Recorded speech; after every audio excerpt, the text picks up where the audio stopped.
What's up, everyone? So, I have had some kind of mediocre lobster rolls this last year, and instead of complaining about it, I thought I'd put my money where my mouth is and actually make one that's what I think is tasty.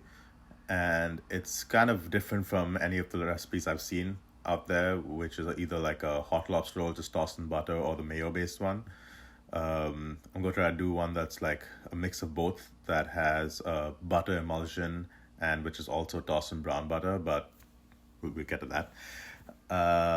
The first thing you need is actually to go get some fresh lobster. Please don't get anything frozen or like some pre-cut lobster meat. And try to go to like your local fishmonger and fish market, and they should have live lobsters in like a tank. And even amongst the tank lobsters, you'll find that some are kind of dead. So make sure you get one that is, you want one that's actually fighting with all the other ones. And once you grab that, we are ready to go. Okay, so we got this little guy. As you can see, he's still pretty alive. The beauty of the anatomy of the lobster is on the top of the shell, there's actually two lines that intersect, as you can see by my extremely high quality rendition. You're going to put the tip of your knife there and just cut straight down. To make this a little bit more humane, I've put a cartoon filter on there just to, not have some gory death scene. To break it down, it's very straightforward. Just grab the tail and grab the head and do a little twisty twist, and it should just come right off.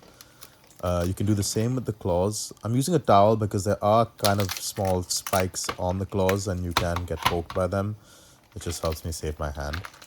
And as you can see, I'm doing this on a tray instead of a cutting board, just because look at how much liquid has been collected. You just don't want to make a mess. Now, this is the magic. The inside of the head of the lobster is pure lobster flavor. Do not waste that. We're going to use that later. Okay, now this I think is the most important part of the recipe, which is going to set your lobster roll apart from the ones that your friends are making. And that's the cook on the lobster. I see people just toss the lobster in whole because, rightfully so, they're kind of squeamish about killing the lobster. But when you put it in whole and then you just set like, a 10-minute timer, the claws and the tail take a different amount of time to cook. So inevitably, you will overcook the tail. So what we're going to do is we're going to put the claws in first for 4 minutes. And then once that timer goes off, then you put the tails inside and set a 3-minute timer. And when that timer goes off, you pull them both out together and put into an ice bath to stop the cooking. If you want, you can put the lobster in whole and then after 3 minutes, pull it out, take out the tail, scoop out the insides, and then put the claws back in for another 4 minutes if you don't want to have to kill the lobster. Now, hopefully, if you have followed these instructions correctly, you should be pulling out your tails and claws together right now, popping them into an ice bath. To break down a lobster, it's super straightforward and super simple, and you're going to be an expert by the end of this. Just give it a little push down on the tail until you hear a crack. That just helps separate the meat from the shell a little bit. Scissors are your best friend when breaking down any piece of shellfish, whether it's lobsters, king crabs, anything that's big and has a hard outer shell. Do not be afraid to use scissors. In fact, they're highly encouraged, and you should be able to just pull that tail out nice and neatly like that. Then we're going to cut right down the middle, and like shrimp, lobster also have this little poop track. There's like sand and like grit and stuff inside, and it's just not a pleasant thing to eat. So make sure you get that out. The next part is the only part that takes maybe a little bit of finesse, and that's the claw. You're going to take the pincer and give it a little shimmy, but don't push too much. And if you do it just right, oh my God, it'll come out just like that. Then you give it a little crack with the knife, a little cut with the scissor, and the whole claw should slide out in one piece. If it breaks a little bit, it's not the end of the world. You're going to cut it anyway. This white stuff is just little bits of fat, so don't be alarmed by it. It's nothing to worry about. And then the easiest part is definitely just the knuckles. For the knuckles, you can just cut with your scissor on either side, and it's literally like, taking off the roof from a car. It comes out in half, and your meat should just be intact and will slide right out. This is the money maker. So this part of the recipe is what's going to set our lobster roll apart from everything that other people are making. We're going to make a lobster butter that we're going to use for the lobster emulsion later. And you're going to make this with ghee or clarified butter. Just because regular butter has milk solids, that'll burn because we're going to be cooking this on a very low flame for like half an hour, just so that the shells and the flavor from the shells can infuse into that butter. And then we're also going to add a couple of aromatics, just some bay leaves and some peppercorns, just to help boost the flavor of this butter a little bit. And now let it cool after half an hour for like 10 minutes and then strain it. So we get this like kind of room temperature liquid gold. To this, we're going to add some cold butter, a big squeeze of lemon juice, a pinch of salt, 1 egg yolk, and some mustard. Now, this part of this recipe is also very simple because we're going to just pop this whole thing in the NutriBurt and give it a blitz. And after you blitz it, you get this like, oh my God, this lobster hollandaise almost that is just, when you make this, you will realize how good that is. And now, as you can see, I totally screwed up this angle for this video, but you know, I'm a newbie, so please don't be harsh on me. We're gonna cut some chives and then this green apple, which isn't traditional, but I like it. I think it gives a nice little bit of tartness to the whole dish. Do you have to use a mandolin to cut it and make these little slices and then batons? Of course not. But do your best to cut it as small as you can, just because you want everything but the lobster to be kind of homogeneous. And there's nothing worse than getting like a big piece of celery while eating a lobster roll. Speaking of celery, here's the shit. I have no idea why grocery stores feel they cannot sell this in smaller sizes. It drives me up the wall because every time I have to use celery for a recipe, inevitably I have to make bolognese later in the week because I just have so much celery left over.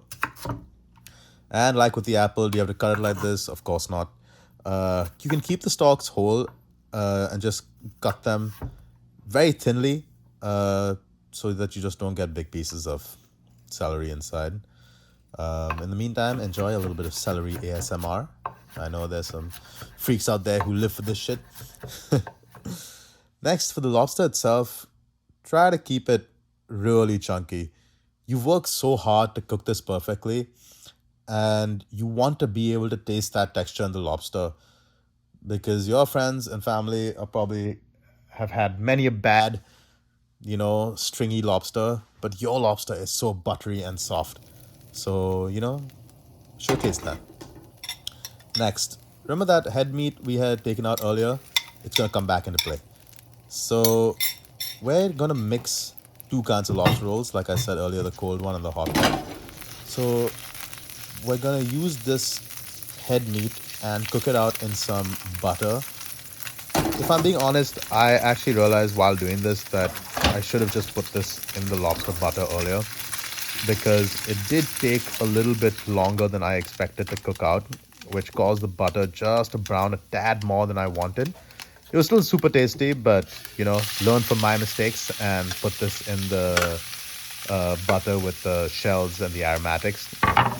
It'll just allow you to get the flavor better than how I've done it here. Toss the lobsters in. You'll get this beautiful brown butter lobster. Mix in all your other ingredients.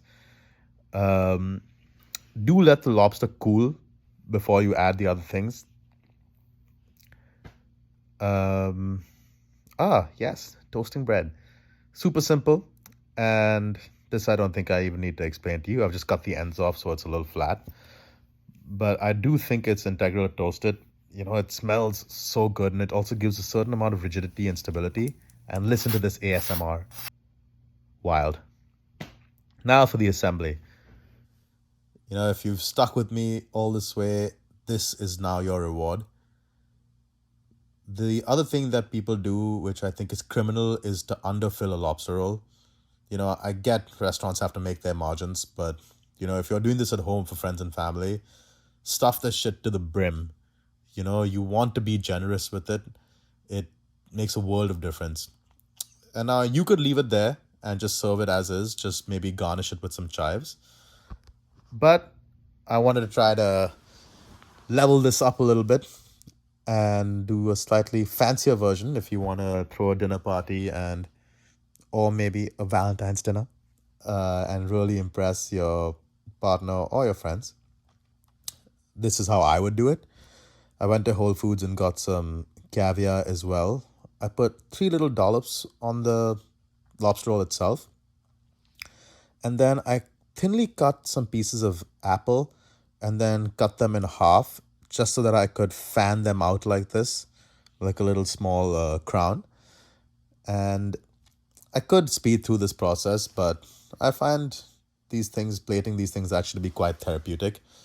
And I also wanted, if you saw this video and saw the end product and wanted to know exactly how I did it, I wanted that process to be documented. We have the tops of some chives, and then we have these little pieces of dill.